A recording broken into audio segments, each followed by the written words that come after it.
naa dootuñu nangu kenn noot ñu réew mi bañ naa déet réew mi bañ naa déedéet dootuñu fe nangu bu mu jaam réew mi bañ naa dootuñu nangu kenn noot ñu réew mi bañ naa déet réew mi bañ naa déedéet dootuñu fe nangu bu mu jaam. mbokk yi asalaamaaleykum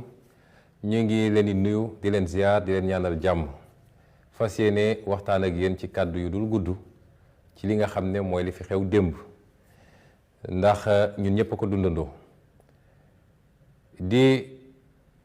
déplorer li nga xam ne moo fi xew démb te mu jur naqar gu bëree bëri ci Sénégalais yi gëm naa ni téeméeri Sénégalais boo jël juróom-ñett fukk yi wala juróom-ñeent fukk yi démb am nañu leen naqari ba fu yàlla xam ñu bëri manifester nañ ko ci niñ ko mën a manifester ñu leen ciy gërëm di leen ci sant di leen massaw ndax kenn xalaatul loon ni Sénégal dina dellu si ba fii mu nekk nii di leen ci massaw waaye di leen waxit ni loolu yëngaluñu lu toll ni tarfata ayn tey la ñu gën a dogu ci xeex gi nga xam ne moom la ñuy xeex tey la ñu gën a dogu ci yegg fi ñu war a yegg ngir jëriñu Sénégal yëngaluñu lu toll ni tarfataayin waaye jaaxaluñu tiitruñu ndax ku ànd ak dëgg doo jaaxle doo tiit ku ànd ak dëgg boo deltoo gannaaw war nga xoolaat sa bopp waaye surtout ku ànd ak askan wi ak li nga jàkkaarloog nu mu munta toll ak lu ñu la mën a won ci màndarga yi doole warul fees sa bët te ñu ngi sant yàlla bi ñu ànd ak yéen waa askan wi ba tax ñu ne leen li fi xew démb dafa mottali rek li ma waxoon barki démb ci sama kàddu mooy ay sàmbamboo yu daje daal di mbubboo justice ak àtte pour wëyal dogalu Macky Sall wala ndigalu Macky Sall muy lenn Ousmane Sonko mi nga xam ne jaaxal na ma bu fi jaaxal yem tiital na ma bu fi tiit yem te xam naa ni bu ñu jàmmarloo ci élection ku nekk yor sa xob war a sànni mënuma am fu ma jaar ba duma donte moom sax amul droit ci élection ba waaye bu dee moom moo xalaat loolu mu gën koo bir ni ku mu teg ci ay ndongoom bu ñu demee élection amul benn chance suñu kanam mu ne kon foofu kooku faw rek ma pexeel ko lii ngeen di gis yépp te yéen a ko gën a xam lii rek moo ko waral wax naa leen nag ni problème bi gën a rëy ci Sénégal mooy problème mu justice su ñu nee justice nag maasaale wuñu ñëpp waaye ay magistrat la yoo xam ne matuñu 10 waaye saa su nekk rek am ñu ci yokk liste bi ngeen yoroon yokk leen ci bis ni ki démb ñett ñi nga xam ne ñoo àtte démb boo gisee nag mbir mi di dem nii boo gisee mu mel nii dafa am lu ci Macky Sall di jublu li xew démb ñaar la ci Macky Sall doon jublu ba ca njëkk mooy dalal xelu magistrat yooyu ne mën ngeen def lu ma leen sant te dara du leen ci fekk ndax yor naa réew mi yor naa alkaati yu doy yor naa ay policiers yu doy kenn du leen laal ma gëm lu ma wax ñooñu ni Macky Sall ma ngi leen di nax ndax ñun li ñuy xeex du ci benn fan du ci benn weer waaye li ma wax keroog dinaa ko waxat képp koo xam ne jóg nga ci lu dul dëgg jublu ci rek lor ñu ilaa yow mi diin fu ñu la mën a delloo li ñu def dinañ la ko delloo bu soobee yàlla mooy tey moo xam tey la wala suba wala gannaaw ëllëg rax ci dolli dalal xel magistrat yi wala yenn magistrat bokk dem ba mbir mi ñu def ko seen mbiru bopp xam nga koy àtte da nga war a àtte ak mbir mi nu même suñ la critiqué nga war a àtte nit da nga war a jël auteur àtte ko wax rek li nga xam ne moom la yoon wax waaye comme dama faral di leen critiquer te ñeme ko ndax ay nit dong lañu du ñu malaaka du ñuy yonent ay nit kese lañu barki démboog démb ñu nekkoon fii ci université ak école yi di dox dugg ENAM génn ñu jox leen robe ñu sol ñenn ci ñoom foog nit egg nañu maqaama boo xam ne kenn waratu leen wax suñu juumee ne da ngeen juum bu ñu dëngee ñu ne leen da ngeen dëng te yàlla xam ne ni ñii may wax ni dañoo dëng loolu ñu leen di critiquer nag métti na ci ñoom ba ñu jàpp ni dañoo war a fayonteeg Ousmane Sonko jàpp ni loolu day tax ba keneen ci sénégalais dootul ñeme critiquer justice ak magistrat may leen bu ngeen xamoon ki ngeen ko séqal di ngeen xam ni man loolu du dara ci man. ñaareel bi ci Macky Sall jublu nag mooy càmbar ñun suñu ndëgër laay ci xeex suñu ndëgër laay ci jàkkaarloog moom. ma dellu wax leen ni li ma waxoon 2021 laay waxaat tey ndax lépp lu fi xewoon 2021 xewaat na fi wala sax lu ko gën a garaaw situation bi ñu toll la xewoon 2021 muy jóg bëgg a pexeel benn nit ci ay complot ki tappale ba yow askan wi nga jóg ne du fi amee tey ñu ngi ci situation bu ni mel amul dara lu ci soppiku waaye am na sax lu ci yokku ndax su dee 2021 benn tappale nga doon toppee Ousmane Sonko tey yaa ngi koy toppee lu mat ñett wala ñeenti tappale su doon 2021 coowal mandat amuloon tey coowal mandat am na kon tey réew mi toll na foo xam ne ku mu tiitalul ci Sénégal dara dootul tiital mu jàpp nag ni ci tolluwaay boobu ñu toll fokk rek mu daal di càmbar ñun suñu dëgër laay ci xeex bi moo tax ma ne leen li ma waxoon 2021 dama koy wax lu ëpp loolu dama ne woon woo naa ñëpp pour résistance pour bañ ndax bañ mooy li nga xam ne mooy mandarga bi gën a suufe ci mandarga nit boo xam ne am na dignité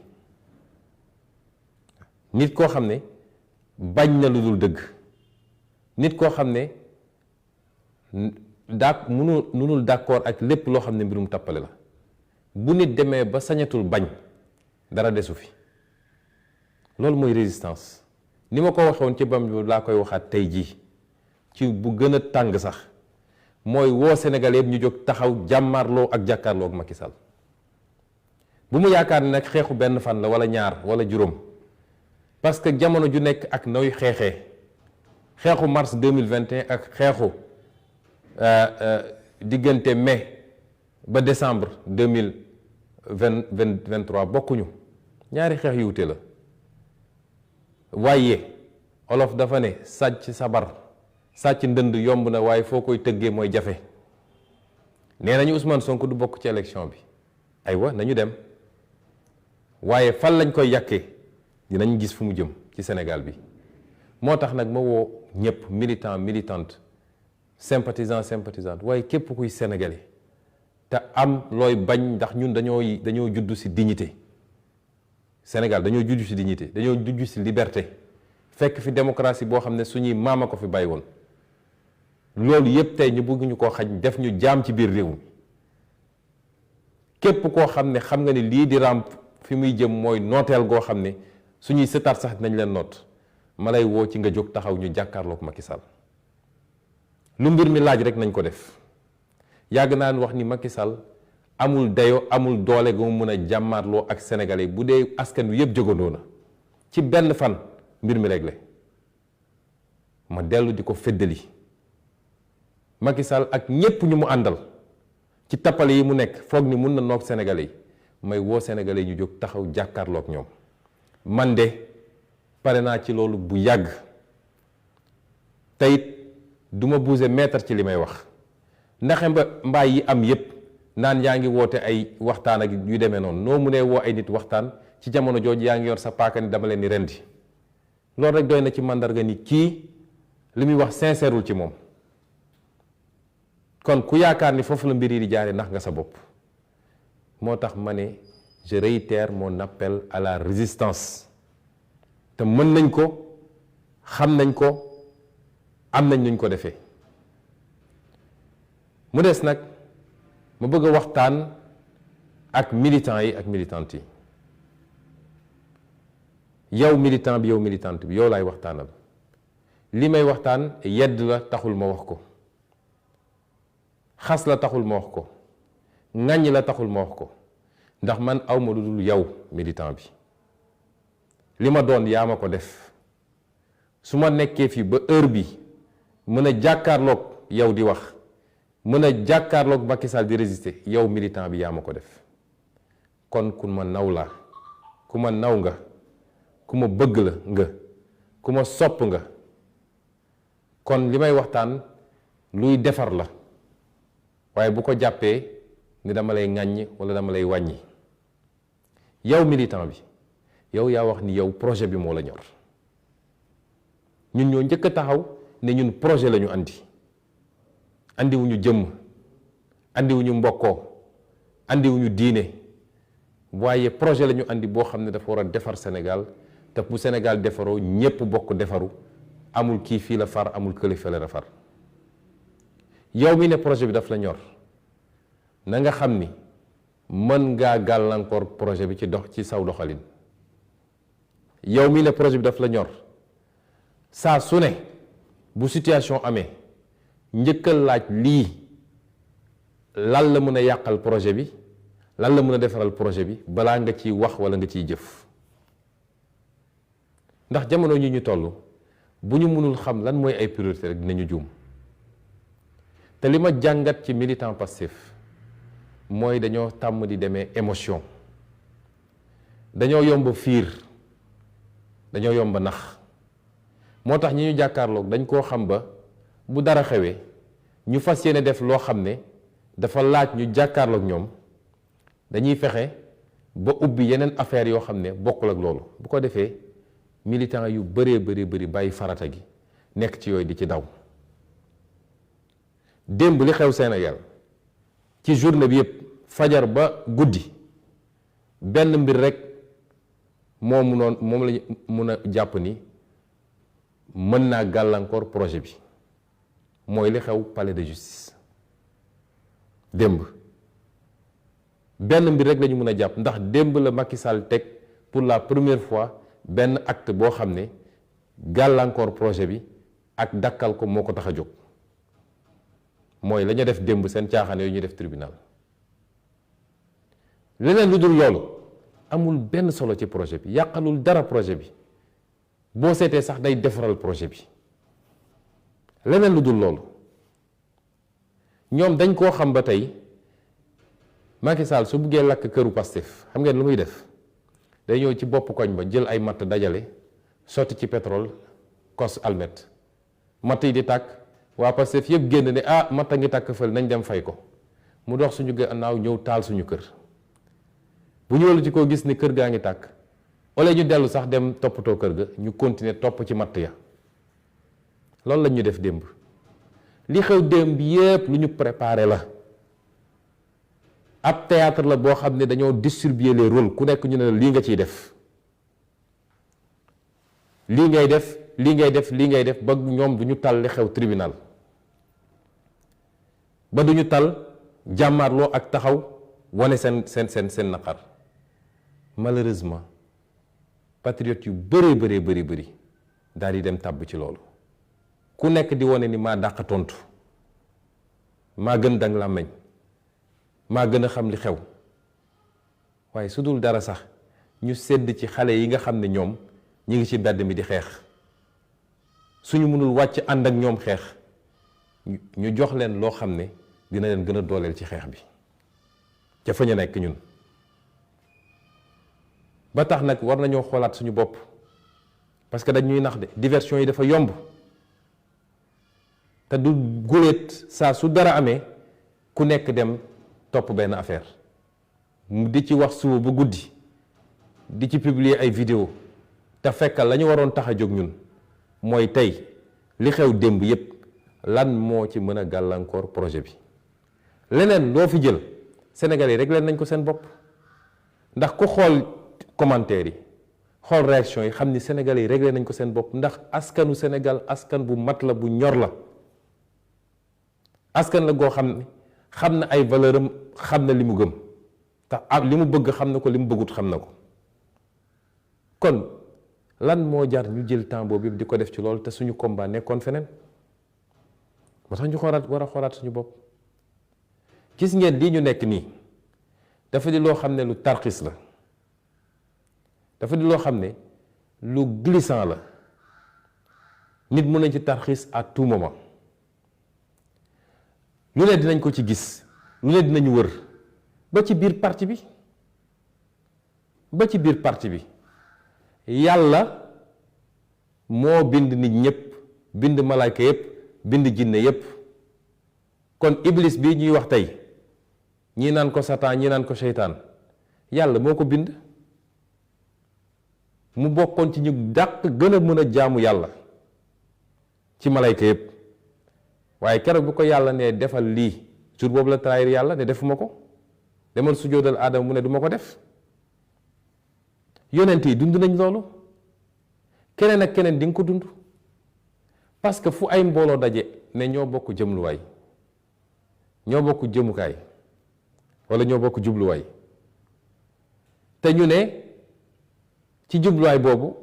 nit mun na gis ni enjeu pouvoir la nit mun a gis ni enjeu xaalis la nit mun a gis ni enjeu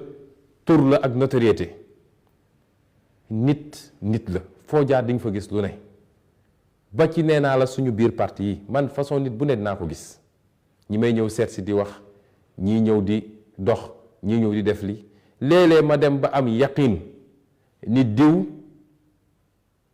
ma nga ci leneen walla mi ngi dox contre man mais dama lay bàyyi ci biir dinaa dem ba xam ni suñuy wax téléphone sax yaa ngi may enregistré waaye dama lay wax li nga bëgg a dégg ak li ma bëgg mu yegg ci ña la yebal te teewul xam naa li ma xam nga woo ma wax la li ma bëgg mu yegg ci ña la yebal toog jàpp sama ñàmbur kon bu leen jàpp ni ñun xamuñu lu bari xam nañ ko waaye du jamono jooju lañu toll tubaab dafa ne à malin malin et demi moo tax ñun dañu war a def focus yéen yéen a ne focus 2024 focus nag par rapport ak lan lañ koy nattee mooy projet bii ñu bokk lan moo ko mën a gàllankoor lan moo ko mënul gàllankoor lan moo ñu tere nekk lan moo ñu mën a yàqal candidature lan moo ñu mën a yóbbu ci candidature waaye nit bu dee da ngaa bëgg a yëpp si garab ñu ne la mango mi nga ca kaw a kaw bu ñor xomm nga commencé yéeg kenn taxaw jël benn coquillage bu ndaw a ndaw sànni ko dalu la sax nga wàcc ne damay fayu yéegaat keneen def nga ne damay wàcc fayu yéegaat wax dëgg yàlla doo gaaw a yegg xanaa kay suñ mënee nit jël na ngan dim doj sànni ko mu dal sa bopp nga ne ah lii moom danger la kon il faut ñu mën a ràññee lu ko may rek on va passer à côté surtout nag ci réseaux sociaux yi alhamdulilah macha allah yàlla may nañu ci doole goo xam ne gëw ma ni keneen am na ko mais nañu xool nuñ koy utiliser jàmbaar ngeen lool kenn mënul am seen fay dëggu ngeen loolu gëm ngeen projet bi waaye léeg-léeg nañuy jiital réflexion ak stratégie ci li ñuy def mënu ma leen woon ma bañ a wax lii waaye ma wax leen ni tey laa gën a nekk candidat tey jii laa gën a nekk candidat tey jii laa gën a wax ni gannaaw yàlla mi nga xam ne mooy borom kun fa yakun kuy dund ci àdduna gi di noyyi ngelaw gii ñuy noddi yàpp ni mun nga maa nekk tere nekk candidat gisaguma ko réew mi nag fi ñu jëm xam nañ ko bu dee rek lay xeex bi mooy fexe ba réew mi doot rendre ko ingouvernable xam ngeen ni am nañu mooy am nañ pas-pas bi te mën nañ ko kon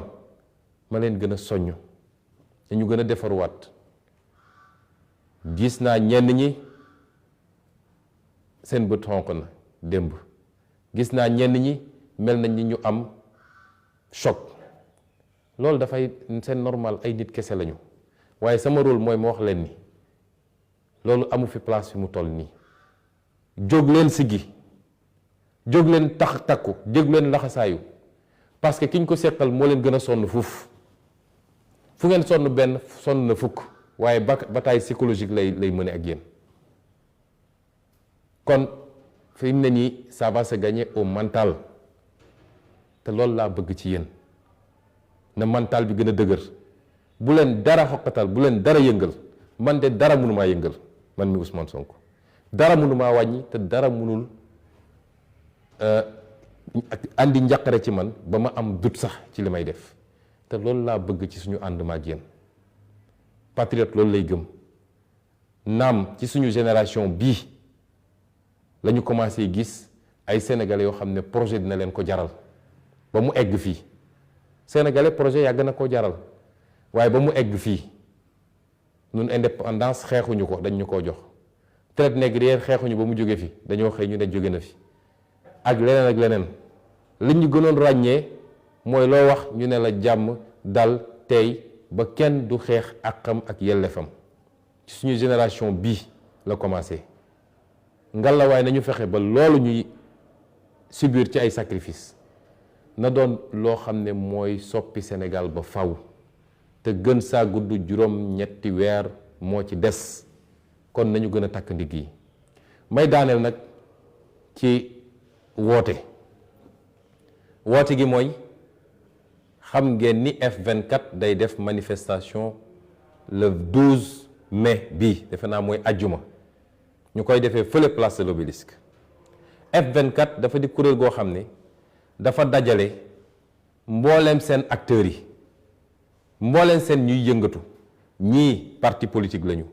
ñii mouvement citoyen lañu ñii société civile lañu ñii ay syndicat lañu ñii ay personnalité lañu ñooñu ñëpp nag li leen boole mooy dem ba xam ni Sénégal mi ngi en danger ñu ne kenn ku nekk si ñun su toogee fi mu toog di seetaan bés buy egg fu ëpp loxo fii la ñuy toog naan suñu xamoon su du woon loolu du ñu daje noonu ñu dajale woon 2011 ci même format bi noonu la ñu dajewaat waaye ci lu ëpp doole waaye loolu nu mu am doole ci jëmm li koy gën a jox doole mooy yow citoyen Sénégal bi kon bu ñu demee ba ay nit jël seen initiative def lii pour que lii di raam nga xam ne ci bu mu jaam la ñuy yóbbu lii di raam nga xam ne dakkal suñu démocratie suñuy liberté la jëm ñu xeex ko mu jóge fii suñ leen woowee ci ay manifestation ñaan nañ leen ngeen génn massivement te dañoo bëgg le 12 mu doon benn manifestation boo xam ne bi Sénégal di Sénégal ba léegi kenn mësul gis bu ni mel wax nañu suñu manifestation bu ñun parti bu Kër Massar ñu ne dégg waaye ñu ne manifestation Yewwi Askan bu Parcelles Assainies moo ko gënoon a sax yaatu bii dañoo bëgg soo boolee ñaar yooyu sax mu ëpp leen loolu nag yaa ñu ko mën a may yow citoyen bi ñu leen di woo yéen ñëpp ñi nekk ci région yi sax département yi surtout département yi nga xam ne sorewuñu Mbour Thiès ba Ndar Louga Tivaouane Mbacké waaye même département yi sori ku ko mën din ñëpp nañu dem daje ji Ndakaaru ba def manifestation boo xam ne àdduna yëpp danaan musuñoo gis lu ni mel ci Sénégal loolu dafa am solo c'est pas du symbole kese de waaye dafa am lu muy dëggal ci li nga xam ne moom la ñuy ubbi moom la ñuy dëgmal à partir de vendredi ba keroog Macky Sall di ñu abal kon bu ci kenn tàyyi te bu ngeen fa ñëw it lu ma leen di ñaan la surtout yow ndawu Pastef bu ngeen fa ñëwee na ngeen ànd ak dal ak tey loolu lañ leen mus a wax na ngeen respecté ñi ngeen fay fekk ñëpp ci ay leader politique ndax ña fa nekk ñun ñi ñëpp mën nañu am suñuy woro mun nañu am suñuy divergence mun nañu am yoo xam ne bokkuñ ci gis-gis mun nañu am sax suñuy ñoll wala suñuy ñagas-ñagas démb ak barki démb waaye tey ñun ñooñu ñëpp dañoo ànd daje ne benn adversaire la ñu am te mooy adversaire du Sénégal muy Macky Sall kon ku fa dem def fa noo foorul def ab leader taxaw nga am noo comporté wu nu bokkul ak ni nga war a comporté wu yow yaa ngi néewal ñii xeex ngir démocratie ñii xeex ngir liberté ñii xeex contre le 3e mandat waaye yaa ngi dooleel Macky Sall te ku ko fa defit ñu jàpp ni sa leader la ko defloo te ñun musuñu ko sant kenn suñu toxalin ak suñu taxawaay dafa mus a nekk benn kon ñu ngi lay ñaan non seulement nga mobiliser wu dem mais boo fa demee leader boo fa gis jàppee ko sa leader nañu doolelante pour mun a jàmmarloo ak Macky Sall parce que taarixu Sénégal histoire du Sénégal li mu wone mooy à chaque fois ñu dem ba am alternance dafa fekk ñi waroon daje ñépp ci parti politique société civile syndicat pour ne lii fi xew du yoon daje nañu jàppante joxante loxo waaye kenn mënul beru ne man rek dinaa ko régler kon lii laa bëggoon waxtaan ak yéen di gërëm leader yépp nag su ma limee rek juum ñii woote nañu ñii bind nañu message ñii def nañu seen déclaration leader yépp buy politique buy syndicat buy société civile yéen ñëpp maa ngi leen di boole ci ngërëm gi nga xam ne maa ngi leen koy gërëm ci seen solidarité ak seen taxawaay ñu ngi leen di gërëm bu baax asalaamualeykum wa rahmatullahi wa barakatu. réew mi bañ naa dootuñu nangu kenn noot ñu réew mi bañ naa déet. Chers concitoyens, amis étrangers, bonsoir. Nous nous trouvons pour la deuxième fois en à peine 48 heures pour examiner ensemble l'actualité dont la plus récente est celle de la journée d'hier. Je voudrais d'abord vous remercier tous ceux qui ont pu réagir pour nous manifester et nous témoigner leur solidarité. Je n'ai pas pu répondre parce que vous imaginez bien que c'est des centaines et des centaines de messages d'ici, de la diaspora et de l'étranger. Nous vous en remercions et vous rassurons que nous sommes plus que jamais déterminés à aller jusqu'au bout de ce combat. Nous sommes plus que déterminés à en finir avec le régime de Macky Sall. En profiter pour vous rassurer qu'aujourd'hui, plus que jamais, Ousmane Sonko est candidat à l'élection présidentielle de 2024. Et comme je l'ai toujours dit, en dehors de la volonté divine, il n'existe pas de créature sur terre qui peut m'empêcher d'être candidat à cette élection. Vous rassurez que ma détermination reste intacte à tout point de vue. Rien ne peut m'ébranler, rien ne peut m'atteindre, et chaque acte posé est une motivation supplémentaire à en finir avec le régime de Macky Sall. Et je suis heureux de constater que je le partage avec des millions de Sénégalais, la majorité écrasante des Sénégalais. Chers amis, ce qui s'est passé hier est d'une gravité extrême. Ce n'est même pas une parodie de justice, c'est du banditisme judiciaire comme je l'avais prédit avant-hier. Mais je voudrais dire également que l'objectif recherché par Macky Sall est double. Le premier, c'est un objectif de rassurer le petit club de magistrats complètement soumis à ces desiderata qu'ils peuvent poser des actes similaires en toute quiétude parce qu'il a tous les moyens pour les protéger. Je voudrais dire à ces magistrats que nous menons un combat dans la patience et dans l'endurance. Et que tous ceux qui se sont associés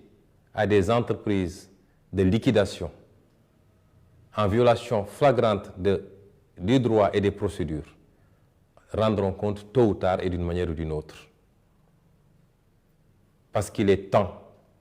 que certaines choses cessent dans ce pays. Le pire, c'est que ces magistrats, désormais, ont fait de ces dossiers-là des affaires personnelles. Parce qu'ils souffrent, ils acceptent mal que je puisse me livrer régulièrement à une critique en règle contre leurs agissements qui sont en marge de tout ce que le droit autorise.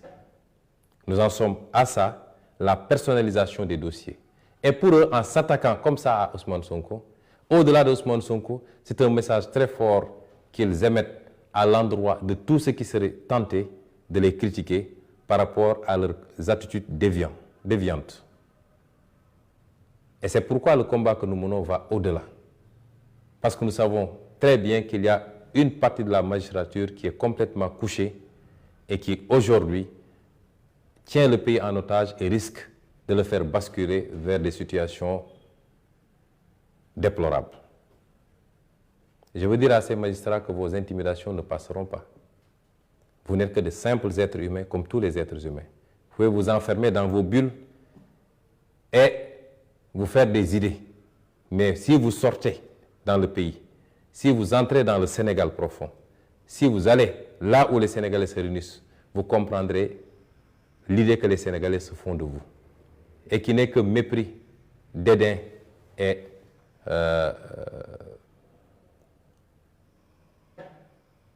qui n'est que mépris et dédain. Et c'est pourquoi le deuxième objectif recherché par Macky Sall également était de tester notre capacité à faire face. Je voulais dire à Macky Sall que la lutte que nous menons, parce que chaque lutte a dans son contexte et avec ses réalités, nous menons une lutte qui commence maintenant, qui a commencé depuis 2021, qui va avoir différentes péripéties, mais qui à terme consacrera inéluctablement notre victoire éclatante. Cette lutte, comme vous le voulez, puisque vous testez notre résilience, doit se faire de manière réactive, de manière proactive, mais également dans la durée. Et c'est pourquoi je dis aux militants, aux militantes, aux sympathisants, aux sympathisantes, à tous les citoyens sénégalais, que je réitère mon appel à la résistance, celui que j'avais émis en 2021, lorsque ces complots ignobles ont commencé. Je le réitère d'autant plus que le contexte est beaucoup plus grave que celui de 2021. Parce qu'en 2021, il n'y avait qu'un complot, aujourd'hui il y en a 4 ou 5. En 2021, il n'y avait pas de débat sur une probable troisième candidature. Mais en 2021, l'ensemble du peuple sénégalais, des forces vives de la nation, n'avait pas encore senti la gravité de la situation au point de se retrouver dans des cadres aussi vastes et aussi hétéroclites que le F-24 pour faire face à Macky Sall et à sa dictature. La dictature de Macky Sall ne fait plus l'ombre d'un doute. La communauté internationale le sait maintenant, puisqu'elle observe. Et ses rapports en attestent.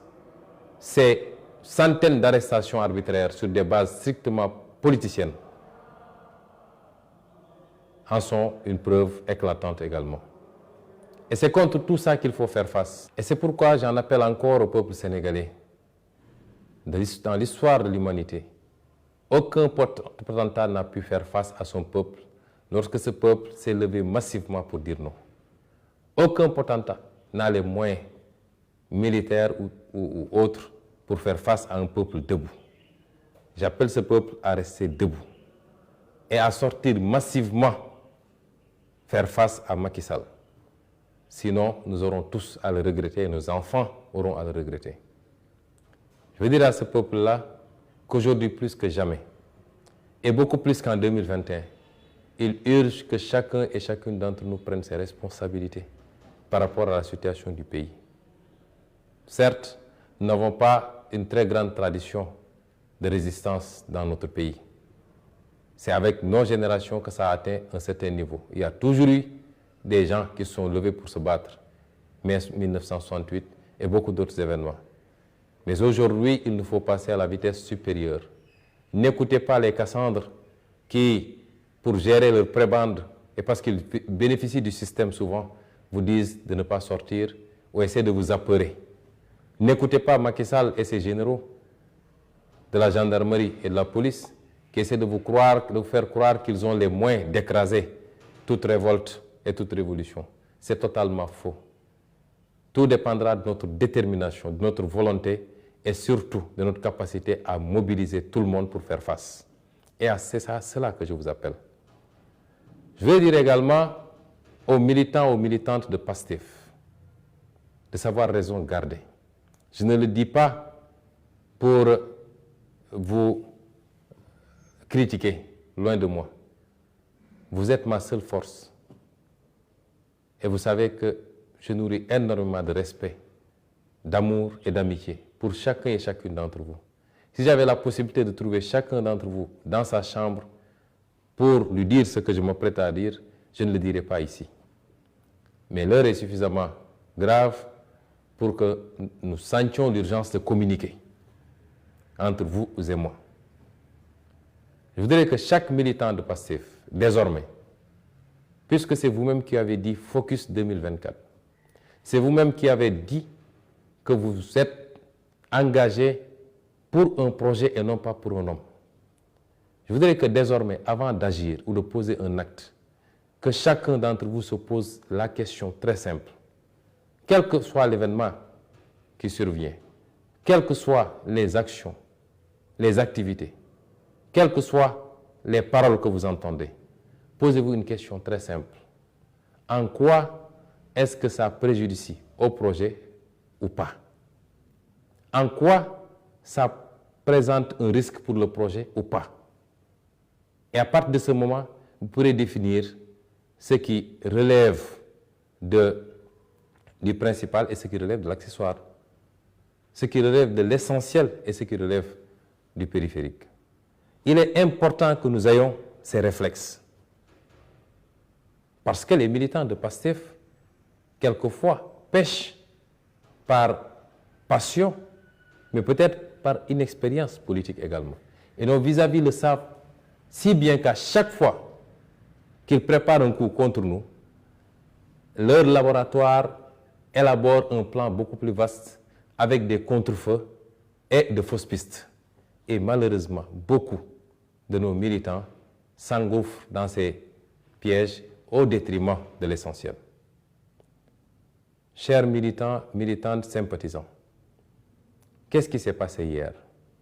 De tous les événements survenus hier, lequel avait un rapport direct avec le projet et lequel peut constituer un risque ou une menace pour le projet? Il n'y en avait qu'un seul. C'est ce qui s'est passé au palais de justice. Parce que pour la première fois, Macky Sall, aidé par ses juges, a posé un acte, une avant-première en tout cas, par rapport à son obsession de liquider Ousmane Sonko et de l'écarter de l'élection présidentielle de 2024. Pour la première fois. Donc le seul événement hier, la seule activité qui peut avoir un rapport direct avec le projet, c'était ce qui se passait au palais de justice. Mais bien entendu, une mise en scène avait été savamment préparée avec des contre-feux et beaucoup de nos militants ont laissé la proie pour l'ombre et se sont livrés à une concurrence sur Internet, sur les réseaux sociaux, sur toutes les applications, une concurrence à qui, mieux que l'autre, pouvait répondre à telle sortie ou à telle intervention. Et au détriment de l'essentiel, malheureusement. Finalement, même cette activité, même cet événement est passé presque inaperçu par rapport à l'essentiel. Ne serait-ce que pour ces milliers de jeunes qui sortent se battre dans la rue, nous ne pouvons pas continuer à nous laisser divertir, à défaut de sortir, être à leur côté pour se battre. Mais si on doit communiquer, communiquons dans le sens de les renforcer dans la bataille. Hier, ce n'était pas un jour pour faire du juridisme, pour débattre sur ce qui est ou ce qui n'est pas juridiquement, pour débattre sur les procédures, elles sont bonnes ou elles ne sont pas bonnes. Hier, ce n'était pas un jour pour s'empresser de décréter ou l'éligibilité ou l'inéligibilité, puisqu'un débat était déjà ouvert au niveau des sachants. Hier, il fallait juste s'organiser, mobiliser les troupes, les motiver. Et malheureusement, on est passé à côté parce qu'on a passé beaucoup plus de temps à débattre sur des polémiques stériles qui ne nous apportent absolument rien puisque le peuple sénégalais a déjà tranché. Il suffit de voir, d'écouter les micro-trottoirs, de voir les commentaires, de voir tout ce qui s'est passé pour savoir que le peuple sénégalais a tranché ces débats. Parce que le peuple sénégalais est d'une maturité que nous-mêmes, acteurs politiques, souvent, nous n'avons pas encore totalement cerné. Le peuple sénégalais connaît ses valeurs. Le peuple sénégalais sait écouter, entendre et comprendre. Alors, pourquoi perdre tout ce temps dans ces débats sérieux? Et il est bon qu'à partir de maintenant, j'en conjure à chacun et chacune d'entre vous, chers militants, militantes, que nous nous focalisions sur l'essentiel, que nous évitions de nous laisser distraire, que nous évitions d'y aller par passion simplement, parce qu'on a parlé du président Sonko, tout le monde rit sur les brancards. Ça n'apporte rien au projet, et nous sommes en train de passer à côté des vrais combats. Faisons focus sur l'essentiel et sachons distinguer les vraies menaces qui pèsent sur le projet. Dans l'activité politique que nous menons tous, comprenez que de ma position et au niveau où je me situe, j'en vois de toutes les couleurs tous les jours. Nous sommes dans une activité extrêmement glissante, puisque l'appât du pouvoir, du gain, de la notoriété révèle toutes les formes de cupidité et de précipitation, y compris au sein de nos partis politiques, y compris dans notre propre formation politique. Mais les prophètes ont vécu cela. Tous les grands hommes politiques ont vécu ça. Personne n'échappe à cela. Parce que c'est lié à la nature même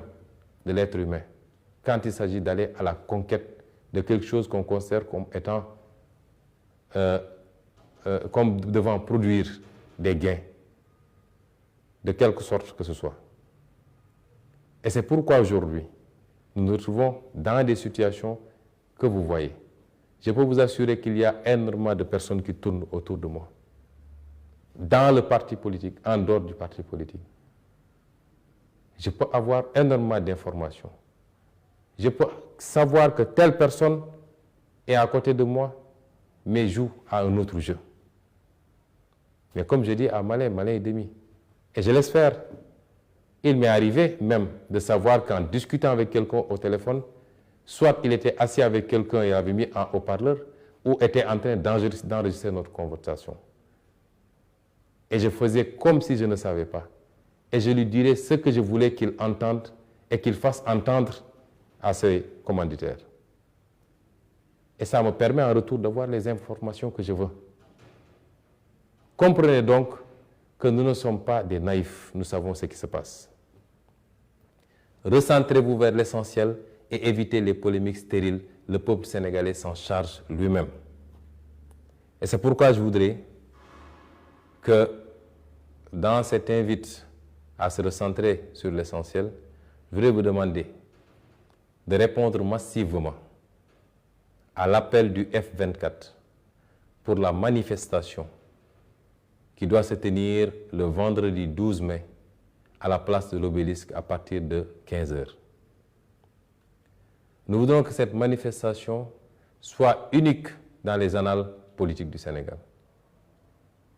Nous voudrions avoir un rassemblement humain jamais vu de mémoire de Sénégalais. Ceci est extrêmement important parce que nous en sommes à cette phase. Ce n'est pas seulement symbolique, mais c'est un moyen d'acter un nouveau départ par rapport à la lutte que nous portons tous ensemble pour le départ de Macky Sall. Le F24 est un bon cadre pour le porter, puisqu'il réunit en dehors des acteurs politiques, des mouvements citoyens, des acteurs de la société civile, des syndicats, des personnalités indépendantes, tous réunis autour de l'essentiel, c'est-à-dire comment sauver ce Sénégal, comment sauver sa démocratie, comment sauver les libertés, comment faire respecter la Constitution par rapport à une troisième candidature illégale. C'est pourquoi il est important, quand les acteurs acceptent, malgré nos divergences, de se donner la main, il est important que le peuple fasse bloc derrière ces acteurs-là pour qu'on atteigne le résultat voulu. Et c'est pourquoi je demanderai également à tous les militants, de PASTEF singulièrement, d'y aller avec discipline, massivement, mais avec discipline, de respecter tous les leaders qu'ils trouveront là-bas, de respecter également leurs militants, leurs sympathisants. Quelles que soient les divergences qu'on peut avoir, aujourd'hui, nous tous réunis, nous n'avons qu'un seul adversaire, c'est Macky Sall et son régime. Et à chaque fois qu'on s'attaque à d'autres leaders, à chaque fois qu'on a des comportements malsains par rapport à d'autres leaders, on affaiblit l'opposition de manière générale et on renforce Macky Sall et son pouvoir. Et à chaque fois qu'on le fait, on ternit également l'image de son propre parti et de son leader, parce qu'on nous impute souvent certaines choses alors que nous n'en sommes absolument pas responsables. Je voudrais donc demander à tous nos militants, que je remercie une fois de plus, que j'encourage, parce que nous avons des militants formidables dans PASTEF. Nous n'avons pas de militants. Nous sommes des frères et des sœurs, engagés pour un projet salutaire pour le Sénégal. Vous réitérez tout l'amour et toute l'admiration que je porte en vous. Mais vous demandez d'être à la hauteur de la situation actuelle, parce que nous ne sommes plus loin du résultat que nous voulons tous. Ce qui se joue actuellement, c'est les derniers soubresauts et c'est la bataille psychologique. Si nous encaissons un coup, si nous sommes touchés une fois, comprenez que notre vis-à-vis est touché 10 fois. Mais il joue encore à cette prolongation et à cette bataille psychologique. Restez forts, que rien ne vous ébranle. Nous avons notre destin en main. Ça ne dépend que de notre détermination. Et je sais que vous êtes déterminés. La victoire est proche. Je vous remercie.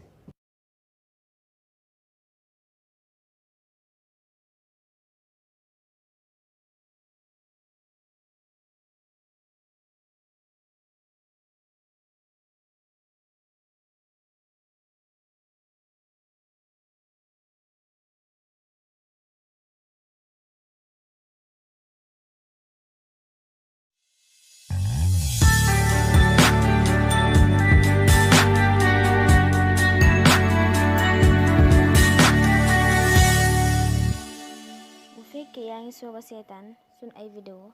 xamal na seen bi di Assalaah TV lu am bu fekkee yaa ngi soog a seetaan suñ ay vidéo xamal na seen bi di Assalaah TV lu am solo rek lay dugal kon abonneel di gën ñoo dooleel laalal ko notification bi